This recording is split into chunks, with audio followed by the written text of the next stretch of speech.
Visual, black screen. Silence. Then, a single match strike. Hold on the flame. His name was David, 43 years old, former military, 10 years of prepping. He had a bug-out bag that weighed 31 pounds, a laminated evacuation map, 400 rounds of .308, a water filtration system he tested 3 times in his backyard. By every metric the prepper community uses, he was ready. He was found on day 6. Not shot, not stabbed, not taken by some roving gang he'd spent years training to defend against. He died of sepsis. From a blister. A blister he got walking 14 miles in boots he'd never broken in, toward a location he'd never actually scouted, in weather he hadn't checked because the grid was already down. I've studied over 60 societal collapses in depth. Modern, historical, slow-burning, sudden. And the same story repeats itself across centuries and continents with a consistency that should disturb you. The people who died in the first week, most of them didn't die the way they expected. They died from the gap between their preparation and their assumptions. That gap has a name. I call it the confidence coffin. And today, we're going to open it. Title card: What most people get wrong about the first week of collapse. Intro: Establishing the narrator. Visual: slow drone footage over an abandoned urban area. Dusk: no people. I'm not going to tell you I'm a former special forces operator. I'm not going to tell you I have a compound in the mountains with 5 years of freeze-dried food. What I am is an observer. I've spent the better part of 2 decades studying what actually happens when societies fracture. Not the Hollywood version, not the prepper fantasy. The documented, historical, psychological reality. I sometimes describe myself as a trash panda analyst of collapse. If you don't know what a trash panda is, it's a raccoon. And I mean that with complete seriousness. The raccoon doesn't fight for territory. It doesn't hoard resources loudly or signal its strength. It moves at night. It finds value where others see waste. It adapts to environments most animals can't survive in. It thrives quietly, intelligently, in the spaces between order and chaos. That is the energy this channel runs on. Not bravado. Not fear, observation. And what I've observed, across the Bosnia siege, the Soviet collapse, Hurricane Katrina, the Argentina economic crisis, the Syrian civil war, and dozens of other historical fractures, is that survival in the first week almost never looks like what the prepper community prepares for. So today, I'm giving you the 7 most dangerous mistakes people make in the first week of collapse. Not ranked by how common they are, ranked by how lethal they are. And I want to warn you, the last one on this list is the one that is hardest to hear. Let's begin. Mistake number 7, bugging out too early or too late. Visual: empty highway, thousands of abandoned cars. A lone figure walking. Most preppers have a bug-out plan. Most bug-out plans are built on a fantasy. The fantasy goes like this. Collapse begins, you recognize it immediately, you calmly load your vehicle. You drive to your prepared location, and you establish your survival base before the chaos arrives. Here's what history shows instead. When Hurricane Katrina made landfall in 2005, approximately 1.2 million people attempted to evacuate the greater New Orleans area simultaneously. The contraflow system, which reversed all lanes of major highways to outbound traffic, was activated. And still, the highways became parking lots stretching for dozens of miles. People ran out of gas sitting still. People abandoned vehicles and tried to walk. Some people made it. Some people turned back. Some people got caught in the open, between where they started and where they were going, with nothing. That last group had the worst outcomes. Because in collapse, the most dangerous place to be is in motion, without a destination you can actually reach. This same dynamic played out during the fall of Saigon in 1975. It played out during the siege of Sarajevo when civilians tried to flee the encirclement. It plays out in almost every sudden onset collapse scenario with mechanical consistency. The bug-out fantasy assumes you will know exactly when to leave. History shows that the signal is almost always ambiguous. Too early and you've abandoned your resources for nothing. Too late and the routes are closed. The practical lesson here is not bug out faster. It's that your bug out plan needs to have honest decision triggers, specific, observable conditions that tell you it's time, rather than a vague sense that things feel bad enough. And your destination has to be somewhere you have actually been. Not a coordinate on a map. Not a spot that looks good on Google Earth. Somewhere you have walked. Somewhere you have tested. Because the gap between a plan and a place you know, that gap kills people. Mistake number 6, the resource illusion. Visual, a pantry stocked with food. Then, the same pantry, 3 days later. Emptier than it should be. You have more than you think, until you suddenly have far less. This is one of the most psychologically disorienting aspects of early collapse, and almost no prepper training addresses it honestly. In Argentina's economic collapse of 2001, which unfolded not as a sudden explosion, but as a grinding, accelerating deterioration, one of the earliest behavioral patterns survivors documented was what psychologists later called consumption acceleration. When people feel scarcity coming, they consume more in the present. Not less. It's irrational. It's also deeply human. People ate more. They used more. They burned through fuel and medicine and food at rates that made no logical sense. Because the psychological weight of incoming scarcity creates a present-tense anxiety that the brain attempts to resolve by consuming now, before it's gone. You need to understand something about yourself before collapse happens. You will not behave perfectly under stress. You will not be the calm, rational allocator of resources you imagine yourself to be when you're sitting in your comfortable chair watching a YouTube video about collapse. Your hands will shake. Your judgment will degrade. Your family's fear will pressure you into decisions you know are wrong. Survivors of the Sarajevo siege, which lasted 1,425 days, the longest siege of a capital city in the history of modern warfare, consistently described the first 2 weeks as the most psychologically chaotic, not because conditions were worse than, but because the mind had not yet accepted the new reality. In that gap of non-acceptance, resources disappear.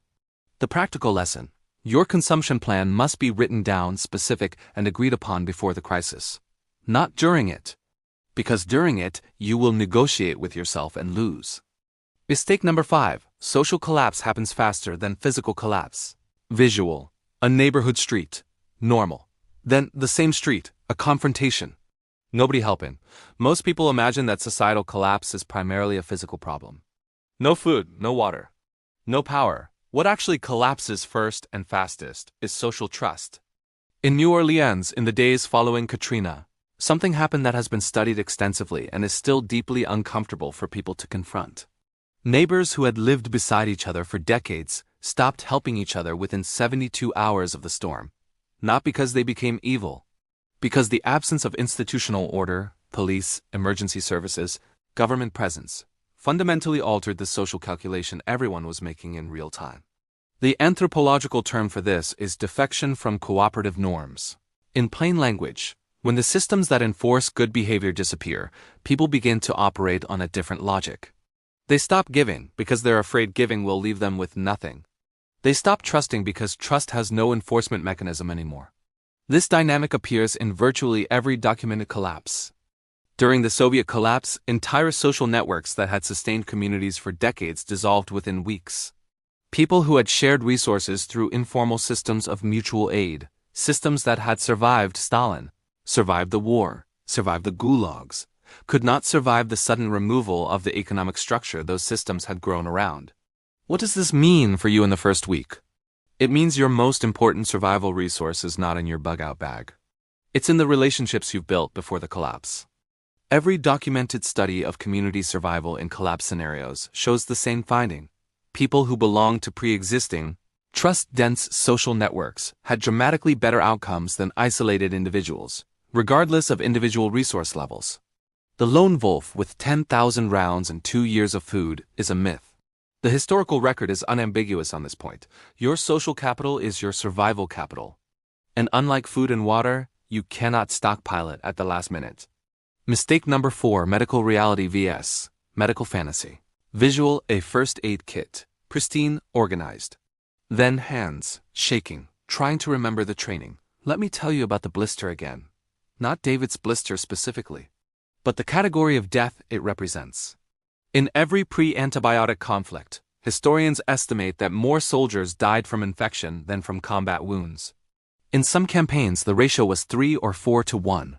The American Civil War, the Crimean War, World War I before the widespread adoption of antiseptic field medicine.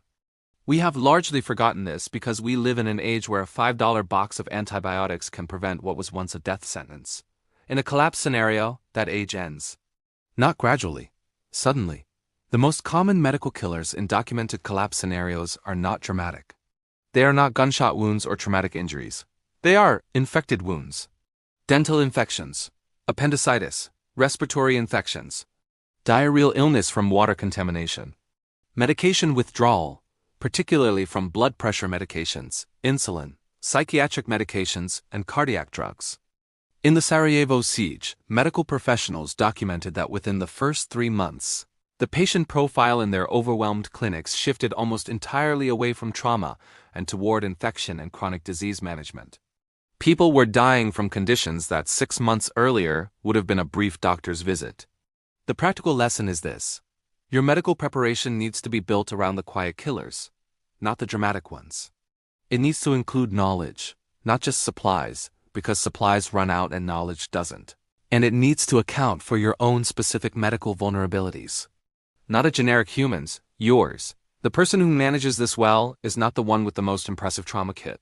It's the one who spent 3 months taking a wilderness first responder course and actually knows how to assess and manage infection in an austere environment. Visual: a television, static, then a phone. No signal. Then silence. When the grid goes down, you don't just lose power, you lose your model of reality. This is something that almost no prepper content addresses with the seriousness it deserves because it's not a tangible problem. You can't stockpile your way out of it, you can't gear your way out of it. When verified information disappears, the human mind does not sit quietly in uncertainty. It fills the vacuum with rumors, with fear, with the most emotionally compelling story available, regardless of whether that story is true. This is not a flaw in human cognition. It's an adaptive feature that helped our ancestors navigate genuine uncertainty for hundreds of thousands of years. But in a modern collapse scenario, it becomes one of the most dangerous forces at work.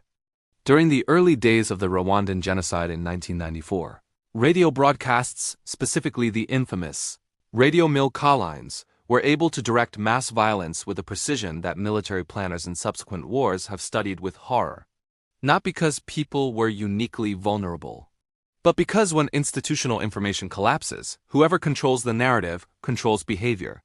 In a less extreme but highly relevant example, during the early days of COVID lockdowns in 2020, which represented, for many Western populations, their first genuine experience of institutional uncertainty, misinformation spread at rates that researchers described as faster than the virus itself. People made catastrophically bad decisions based on information that was completely fabricated, because fabricated information was filling a vacuum that verified information wasn't fast enough to fill. In the first week of a genuine collapse, the information environment will be worse than you can currently imagine. The practical lesson: your communication plan needs a hierarchy. A trusted network of actual people in actual locations whose observations you can aggregate. Not social media.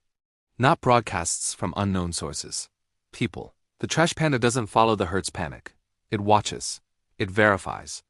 It moves only when it has enough information to move with purpose.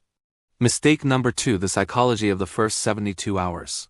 Visual: a person sitting still, eyes moving. The room around them unchanged. But something has shifted. Here is the finding that changed how I think about collapse survival entirely. Research on psychological responses to sudden societal disruption, drawn from post-conflict interviews, disaster psychology studies, and clinical assessments of survivors across multiple major collapse events, consistently identifies the same window as the most dangerous period for decision-making. Not the first day, not the first week. The first 72 hours. In that window, the human brain is doing something that looks like calm from the outside, but is functionally the opposite of calm on the inside. Psychologists call it normalcy bias. The tendency to interpret ambiguous signals as less threatening than they actually are, because the brain is desperately attempting to maintain its existing model of the world. This is why people stayed in New Orleans when they should have left. This is why people stayed in Bosnia when the shelling started, believing for days that it would stop, that someone would intervene, that the situation was temporary. This is why the most dangerous moment in a collapse is not when things are obviously bad. It's in the hours when things are bad enough that they should trigger action, but not yet so bad that the brain can no longer argue for normalcy. That window is where most of the worst decisions are made, where people burn their most precious resource, time, waiting for confirmation that they already have enough evidence to act on. The survivors I've studied from the Bosnian siege, people like Selko Begovic, whose documented first-person account of the siege is one of the most important pieces of survival literature that exists, describe the same pattern. The people who adjusted their mental model fastest, who accepted the new reality earliest, consistently made better decisions in the critical first week, not because they were smarter, not because they were better prepared, because they were willing to grieve the world they had known quickly enough to operate in the world that had replaced it. That is a psychological skill. And like every skill, it can be practiced before it is needed. Mental rehearsal. Scenario planning. Honest premortems. Sitting with uncomfortable outcomes until they are no longer paralyzing. This is why I study collapse, not because I enjoy the darkness of it, but because familiarity with darkness is the only thing that keeps you functional inside it. Mistake number 1, the dangerous rule. Visual. Total silence. Static frame. The narrator's voice drops lower. Slower.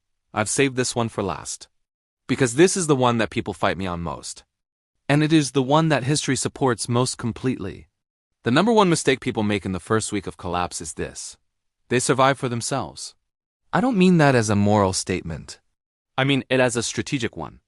Every major documented collapse, and I want you to hear this carefully because this is not opinion, this is the convergent finding of historians, anthropologists, disaster researchers, and military analysts who have studied these events independently of each other across decades. Every major documented collapse shows that individual survival rates are almost perfectly predicted by one variable. Not gear level, not physical fitness, not tactical training. Group size and cohesion. The individuals who survived the Sarajevo siege at the highest rates were not the ones with the most supplies. They were the ones embedded in functioning micro-communities, small, trust-dense, skill-diverse groups of 8 to 20 people who had organized before the siege tightened. The individuals who survived the Soviet collapse most successfully were not the ones who hoarded the most. They were the ones who maintained functioning informal economies, networks of exchange, of labor, of mutual protection that operated outside the collapsing formal systems. In the Syrian civil war, the displacement patterns of survivors show a consistent finding. Families and small communities that stayed together and moved together had survival rates dramatically higher than individuals who separated and attempted to navigate the collapse alone. The dangerous rule, the one I said I'd give you near the end, is this. In the first week of collapse, the most strategically sound thing you can do is make yourself essential to a group, even at a cost to your individual resources. Feed someone, share knowledge, offer a skill. Create a debt of reciprocity before you need to call it in. This feels dangerous because every instinct screams at you to close your hands, to hold what you have, to trust no one. And that instinct will kill you, not because people are good. People in collapse are unpredictable, frightened, and capable of things that would horrify their peacetime selves.